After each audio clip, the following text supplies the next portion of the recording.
Nous allons, dans cet exercice d'application, montrer comment calculer une primitive à coup sûr en 4 étapes.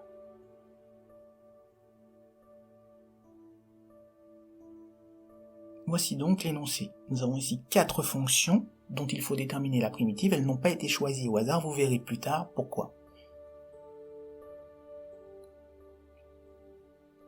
Voici le tableau concernant les primitives usuelles. Vous pouvez essayer de faire l'exercice et quand vous aurez terminé, découvrir la correction détaillée.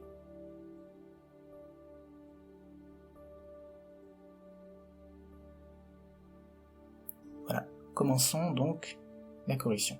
Voici une méthode qui fonctionne à coup sûr. 4 étapes seront systématiquement nécessaires. Si vous les appliquez un peu comme une recette de cuisine, vous parviendrez à trouver facilement toutes sortes de primitives. Alors la première étape, c'est tout simplement observer la fonction et déterminer le bloc qui porte les x. Ici, on remarque qu'il y a un racine de x plus 1 qui est en bas.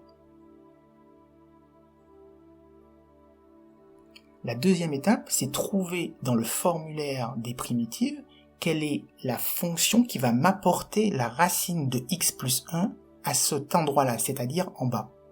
Donc j'observe ici dans les fonctions f de x en rouge, qu'est-ce qui va m'apporter cette racine en bas. Il n'y a pas 400 solutions, c'est juste, on observe bien que c'est juste la deuxième ligne.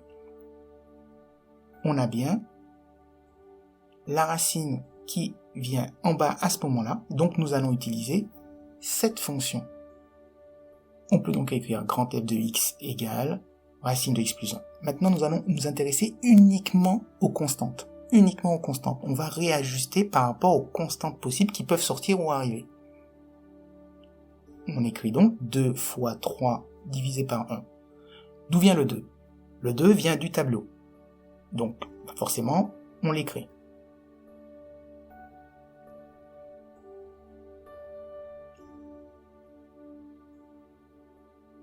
Le 3, lui, vient directement de la fonction initiale qu'on nous a demandé, à laquelle on nous a demandé de trouver la primitive.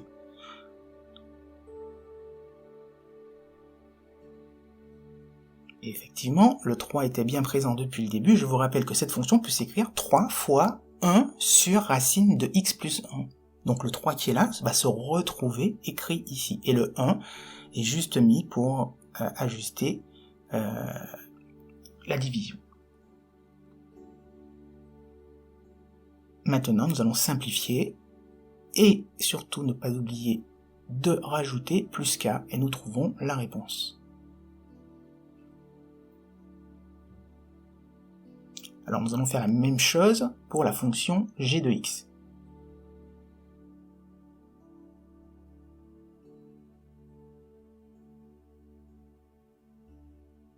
On part de g de x, on observe la fonction, on remarque le bloc x plus 3 qui est arrivé à cet endroit-là. Nous observons dans le formulaire qu'est-ce qui m'amène un x à cet endroit-là. On remarque l'avant-dernière ligne, c'est la fonction log qui va me déplacer le x vers le bas. Donc là, je vais réécrire ma fonction grand g de x en mettant le log qui m'intéresse, et maintenant je vais réajuster, m'intéresser uniquement aux constantes. Le moins 7 qui est là, c'est bien le moins 7 qui est ici, puisque je vous rappelle que ça peut s'écrire moins 7 fois 1 sur x plus 3, et je rajoute le 1 pour réajuster la division, et j'obtiens la réponse. En simplifiant donc. Troisième fonction, la fonction h. Alors c'est un peu différent, on va le voir. On observe le bloc principal, qu'est-ce qui m'amène une puissance de 7 ? C'est la première ligne, en prenant n qui vaut 7, donc je réécris ce bloc et maintenant je vais m'intéresser uniquement aux constantes. Je vais les réajuster. Donc j'écris 8 fois 5 en dessous et racine de 2 au-dessus. Alors d'où vient la racine de 2 ? La racine de 2 provient tout simplement de la fonction initiale h de x. Le racine de 2 était bien présent au début, donc je le réécris sur la primitive. Le 8 vient du tableau, car ici, effectivement, on avait dit que n valait 7. Si n vaut 7, on s'aperçoit qu'effectivement, ici, il faut écrire donc n plus 1, c'est-à-dire 7 plus 1, 8, qui réapparaît ici. Alors maintenant, d'où vient le 5 ? Je vous rappelle que vous avez ici affaire à la dérivation d'une fonction composée. Vous serez obligé de dériver 5x moins 1. Et en dérivant 5x moins 1, un 5 va sortir, entre guillemets. Donc il faudra le réajuster, le prévoir sa sortie et réajuster en mettant un 5 en dessous pour que finalement on ait un 5 au-dessus, un 5 en dessous, et que finalement ça fasse la division, que ça donne 1. Finalement, on obtient le résultat.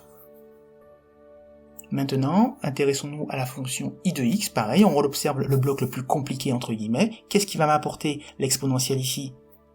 Effectivement, c'est la fonction exponentielle. Donc maintenant que j'ai trouvé le bloc qui va m'apporter le bloc compliqué, donc je l'ai écrit, exponentielle de x au carré. J'écris les constantes et la variable qui reste. Le 3 vient de la fonction initiale, donc comme d'habitude, il était bien présent depuis le début. Donc je le réécris forcément ici. Maintenant, si je regarde, qu'est-ce que je dois dériver ? Parce qu'il s'agit encore de la dérivation de fonctions composées. Je vais devoir dériver x au carré. Et la dérivée de x au carré va me sortir, contrairement à tout à l'heure, un 2, que je vais devoir réajuster, mais il va me sortir aussi un x. Et heureusement que la fonction dont on demande de trouver la primitive a déjà ce x, parce que sinon je n'aurais pas pu trouver la primitive à ce stade, à ce niveau d'étude. Donc la dérivée de x au carré va me sortir un x, et heureusement qu'on m'a demandé de trouver cette primitive avec ce x déjà compris dedans.